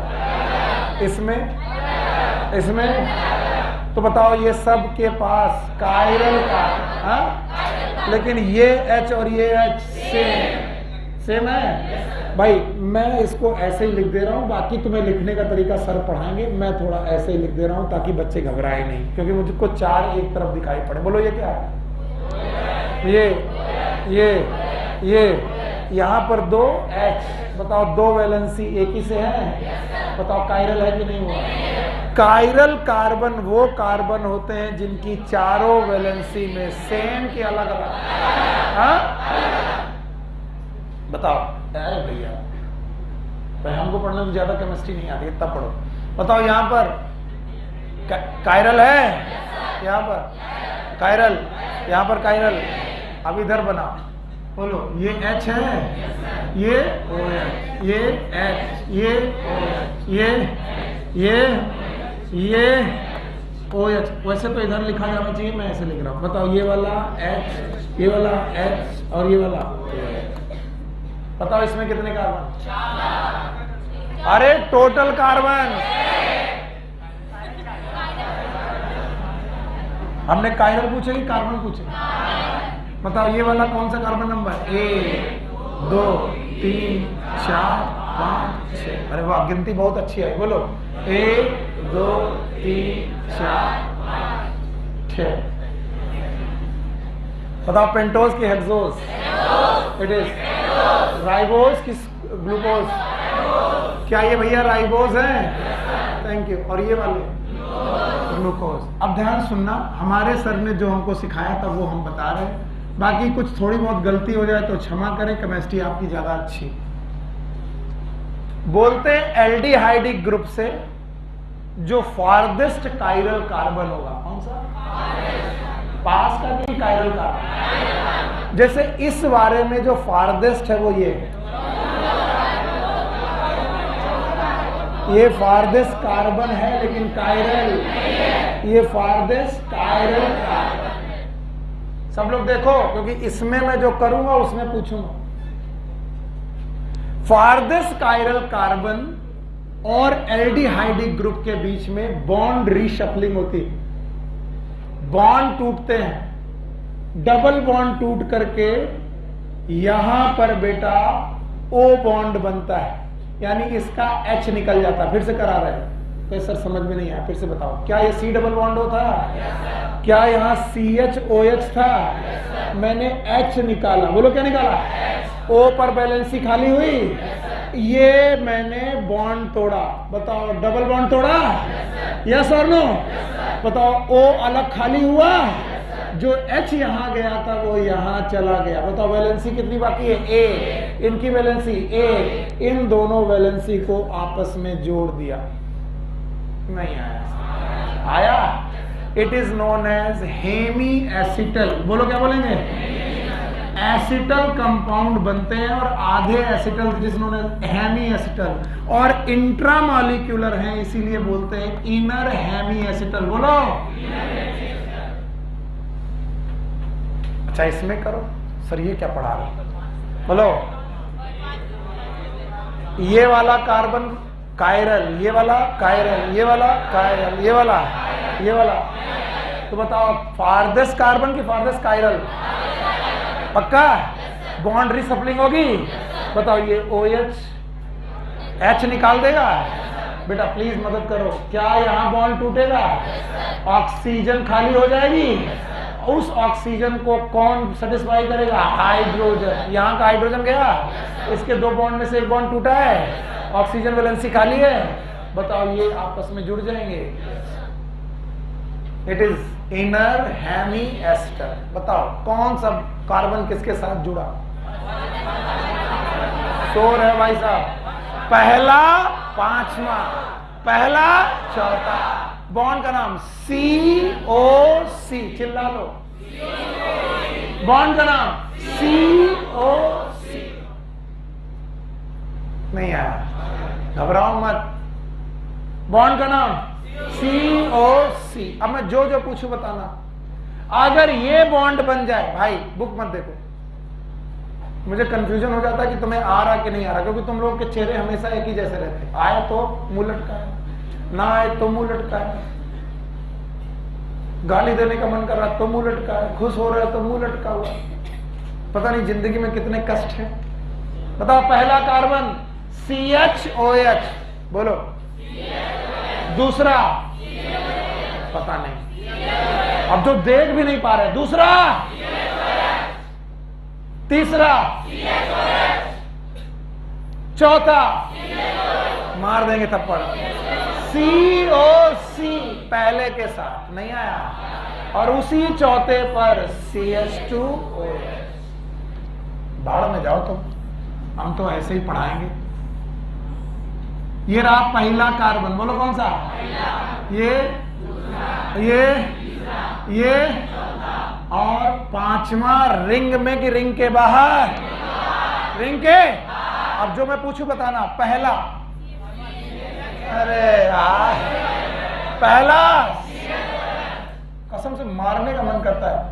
ये CHOH, CH तो यहां पर होगा, ये वाला कौन? OH। दूसरा,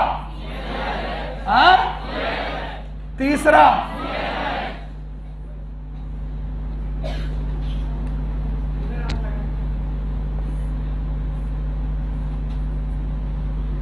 लिखने का तरीका है, बाकी वही है, चाहे तो इधर लिख दो। अगर ऐसे लिख दें तो बोले सुनिए सर को केमिस्ट्री नहीं आती, अब हम ऐसे ही लिखेंगे, यही लिखेंगे।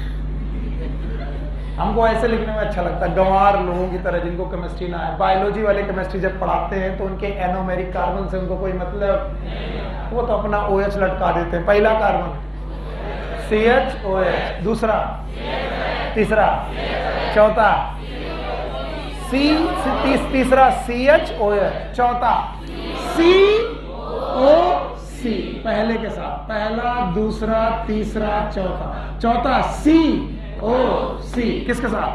पहले के साथ। और चौथे पर ही CH2, क्या ये पेंटोज शुगर है? ये चेन फॉर्म, ये रिंग नहीं आया सर। अरे कहाँ आया? देखो फरुखाबादी का दिमाग गया काम से, इधर देख लो शायद आ जाए। एक बार और कोशिश करेंगे तुम्हारे लिए, क्योंकि तुम मुझे रसगुल्ले लेके आओगे ना, खिलाओगे? हाँ खिलाओगे। यस सर, खा लो बदतमीज। पहले के मास्टर साहब ऐसे ही होते थे, पढ़ाते थे प्राइमरी पाठशाला में, फिर पूछते थे मम्मी ने कब बनाया? बोले माठा। बोले ले आओ। Do you know about the माठा? How many of you know the माठा? मट्ठा नहीं, मट्ठा तो अमूल वाले लोग होते हैं, माठा घुम्मड़ घूम भाई। Do you know about that? हमारी को नहीं जाती। डू यू नो गांव का नेनू, क्रीम, हाँ बस बस बस बस बस, गंवार हो तुमने बता दिया। अब इधर देखो, देखते भाई कितने लोग हमारे साथ हैं। पहला कार्बन बोलो,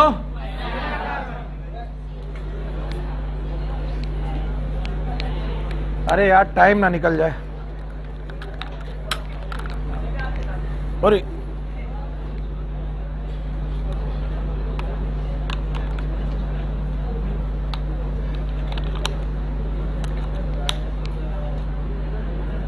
ओके शांत रहो। अब तुमको जो बोलना है वही बोलना। पहला कार्बन पर, पहला कार्बन, दूसरा कार्बन, तीसरा कार्बन, चौथा कार्बन, पांचवा कार्बन और छठा कार्बन बाहर। तो बताओ पांचवा और पहला। सर नहीं आ रहा। पहला कार्बन CH-OH, दूसरा, तीसरा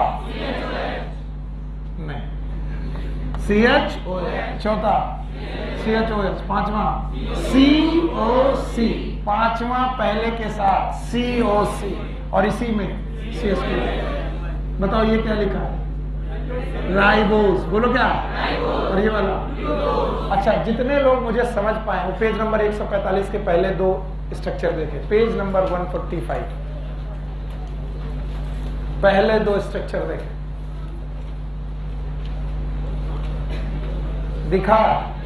कुछ समझ में आ रहा है?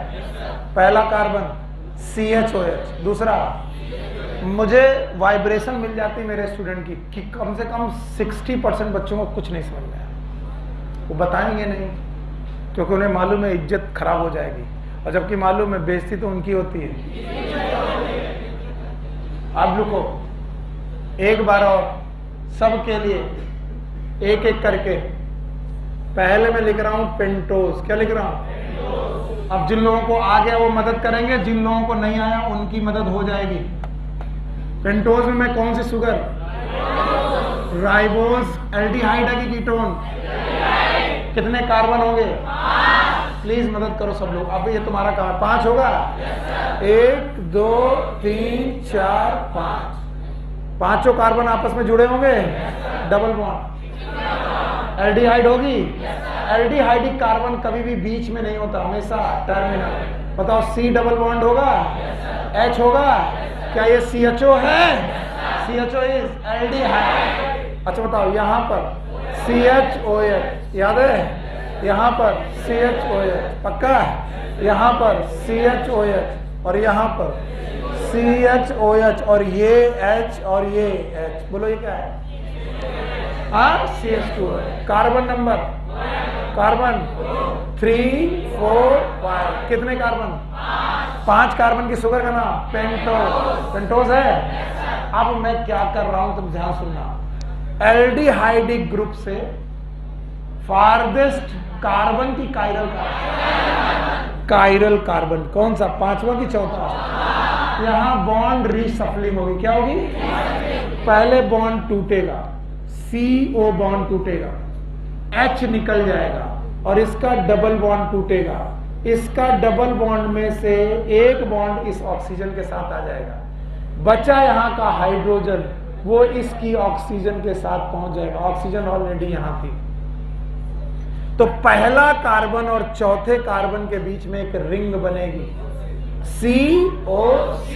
मेरे साथ चिल्ला लो। पहले कार्बन पर CH, दूसरे पर CHOH, तीसरे पर, चौथे पर COC पहले के साथ। फिर से बोलो COC, पक्का? और उसी पे CH2। जब हम इसे रिंग में लिखेंगे, देखो कैसे लिखेंगे, जब हम इसे रिंग में लिखेंगे तो ये रहा पहला कार्बन, और जो पहले कार्बन पे बताओ CH, ये रहा CHOH, क्योंकि ये CH हम लोग H नहीं लिखते। दूसरे वाले में CHOH, तीसरे वाले में CHOH, चौथा वाला COC पहले के साथ 1 2 3 4 COC, और इसी में CH2OH। अभी भी नहीं आया? अगर अब नहीं आया तो हमारी हिम्मत हार गई। बताओ इस शुगर का नाम क्या? ये राइबोस शुगर है। कितने कार्बन की?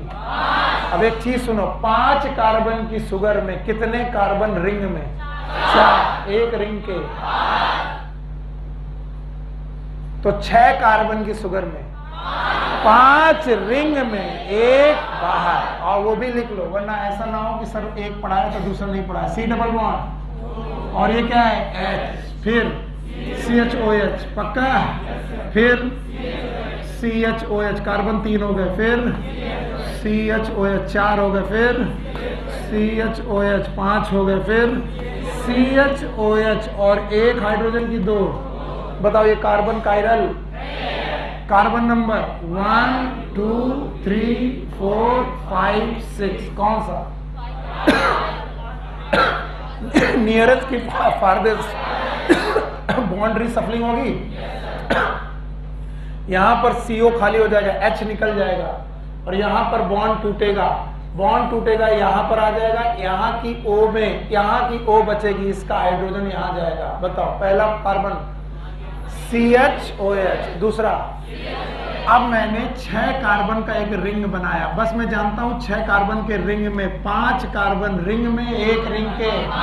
मान लो ये पहला कार्बन है, तो बताओ पहला कार्बन, दूसरा, तीसरा, चौथा, पांचवा COC। ये 1 2 3 4 5, पांचवा COC, और इसी पर अब देख लो, शायद अब समझ में आ जाए। अब दोनों देखो, आया? पहला कार्बन पे क्या लिखा है? CHOH, दूसरा CHOH, तीसरा और चौथा, पांचवा COC, छठा CH2OH।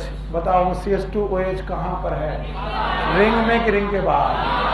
और जो लोग इस तरीके से फंसे रहेंगे उनको कभी भी ना DNA समझ में आएगा, ना RNA समझ में आएगा, ना पॉलीसेकेराइड समझ में आएगा। तो मेरे बच्चे तो बिंदास हो जाते हैं, वो केमिस्ट्री को भी बायोलॉजी बना लेते हैं। बायोलॉजी में होती है फीलिंग, केमिस्ट्री में होता है एसिड, केमिस्ट्री में, और बायोलॉजी में फीलिंग। हमारे बच्चे ऐसे याद करते हैं। इट इज सुनिलाइजेशन, बाबा ट्रिक, वैसे सुनिलाइजेशन of the biology in chemistry हम ऐसे बनाते हैं, और हम चिल्लाते हैं, और H का नाम नहीं लेते, क्योंकि H अपने आप है। पहला कार्बन OH, ये फीलिंग है, इसमें बड़ी मजा आती है, क्योंकि H अपने आप है, क्योंकि सिंगल बॉन्ड है। दूसरा कार्बन OH, तीसरा कार्बन OH, चौथा COC, और उसी में CH2। किसी चेन की जरूरत नहीं है। हमारा बच्चा तैयार है। बोलो पहला कार्बन, दूसरा, तीसरा, चौथा, पांचवा CH2। आया? ई है बायोलॉजी। 6 कार्बन दिखाई पड़ रहे हैं। अब H मत बोलना। अब H बोलने वाले केमिस्ट्री जानते हैं और केवल OH बोलने वाले। पहला कार्बन, दूसरा, तीसरा, चौथा, पांचवा CH3, उसी पे CH2। कितने कार्बन? 6। कितने कार्बन? पेंटोज है, हेक्सोज है, इसका नाम राइबोज, इसका नाम। अगर वाकई आता है तो तुम इन कामों को पूरा कर दोगे। This is your class work. Yes, करो। CHO, CHOH, CH2OH करो। CHO, CHOH, CHOH, CH2OH।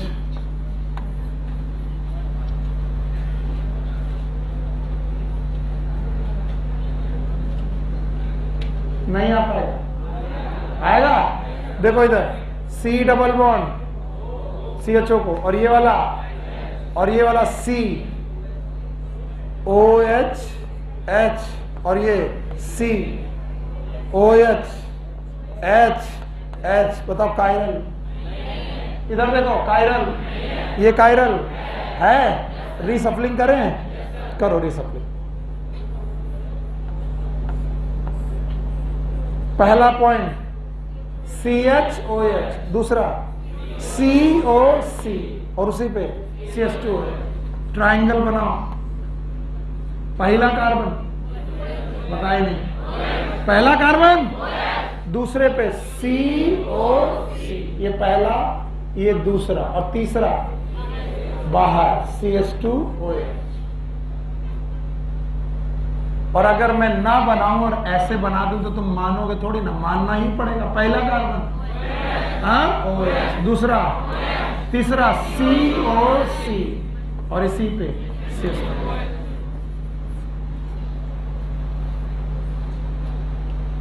ये आपके कोर्स में नहीं है, बाकी आपके कोर्स में थे। बताओ, नियरेस्ट कायरल की फारदेस्ट? फारदेस्ट कायरल का।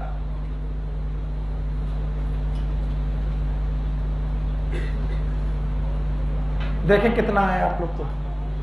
हाँ भाई, बायोमॉलिक्यूल पढ़ाते वक्त मैंने पढ़ाया all the carbon containing molecule extracted. Notebook बंद करो, अब मैं नहीं पढ़ाऊंगा।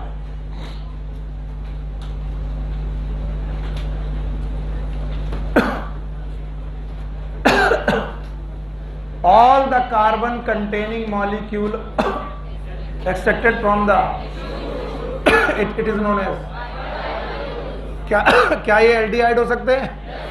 आई एम सॉरी, एल्डिहाइड हो सकते हैं, कीटोन हो सकते हैं, क्या एसिड हो सकते हैं, बेस हो सकते हैं? बताओ, एल्डिहाइड कीटोन होंगे तो शुगर, एसिड होंगे तो अमीनो एसिड, और फैटी एसिड, बेस होंगे तो नाइट्रोजन। मैंने पहला टॉपिक कौन सा उठाया? शुगर, जिसमें थ्योरी नहीं थी, केवल क्या था? स्ट्रक्चर। उस स्ट्रक्चर की वजह से मैंने आधा घंटा आपका खराब किया, खराब कर दिया। याद रहेगा? बिना देखे बताओगे तभी जाना पड़ेगा। बताओ, सैकराइड क्या शुगर का दूसरा नाम है? क्या इनका कोई केमिकल डेफिनेशन है? The molecule with polyhydroxy aldehyde, या तो पक्का, या फिर उस मॉलिक्यूल की हाइड्रोलिसिस करो तो क्या प्रोड्यूस हो? पॉलीहाइड्रोक्सी एल्डिहाइड या फिर पॉलीहाइड्रोक्सी कीटोन। क्या सैकराइड 3 प्रकार के? यूनिट 1 है तो 2 से 10 और 10 से ज्यादा। मोनोसैकराइड में मिनिमम कार्बन, मैक्सिमम 3 कार्बन का, भूल गया, 3 का, 4 का, 5 का, 6 का, 7 का, 8 का। सबके एग्जाम्पल याद हैं? ट्रायोस के 2 एग्जाम्पल थे, बोलो। ग्लिसरॉल्डिहाइड डाइहाइड्रोक्सी एसीटोन, पक्का। टेट्रोज का, एरिथ्रोज, 5 पेंटोज का, राइबोज, डीऑक्सीराइबोज, राइबुलोज, जाइलोज। क्या हेक्सोज याद है? ग्लूकोज, फ्रक्टोज, पक्का? हेप्टोज का याद है? सीडो हेप्टुलोज, पक्का? और आपको मालूम है इनका फार्मूला CnH2n, पक्का? CnH2nO। हमारे कोर्स में सभी हैं कि 2 हैं? एक पेंटोज और एक हेक्सोज। पेंटोज में राइबोज और हेक्सोज में दोनों एल्डोज हैं, दोनों एल्डिहाइड हैं, और इनमें दोनों में इनर हेमी एसिटल बनेगा। एक में बनेगा पहले और चौथे, ये कौन होगा? पेंटोज। और एक में बनेगा पहले और पांचवें, ये कौन है? तो जितने कार्बन होंगे उसके एक कम कार्बन में हेमी एसिटल बनेगा। 3 में 1 और 2, ट्रायोज में 1 और 2 के बीच में, टेट्रोज में 1 और 3 के, पेंटोज में 1 और 4 के बीच में, हेक्सोज में 1 और 5 के बीच में, और हेप्टोज में 1 और 7। पक्का? और इस हिसाब से हमने राइबोज के स्ट्रक्चर को अपने मन में बसा लिया, बायोलॉजीकरण कर लिया। और अब हमें मालूम है पहली पोजीशन OH, दूसरी, तीसरी, चौथी, उसी पे CH2 हो गया। अच्छा, ग्लूकोज याद है? पहली पोजीशन, दूसरा, तीसरा, चौथा, पांचवा CH2, उसी पे जाओ समीम, जुम्मा मुबारक। हाँ? कल की क्लास छुट्टी है, शनिवार और इतवार 2 दिन छुट्टी रहेगी। मजे करो। हाँ, ताली मत बजाओ, बैठ। इससे बंद कर दो बेटा। नहीं है, शाम को आना।